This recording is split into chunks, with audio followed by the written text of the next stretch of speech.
देखो तो क्या हालत बना रखी है।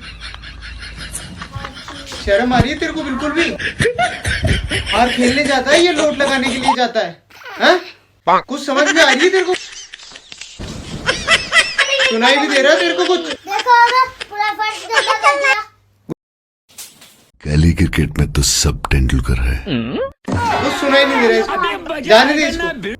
असली टैलेंट वो होता है जो भरे मैदान के बाहर सिक्सर मार सके। तो यार है ये।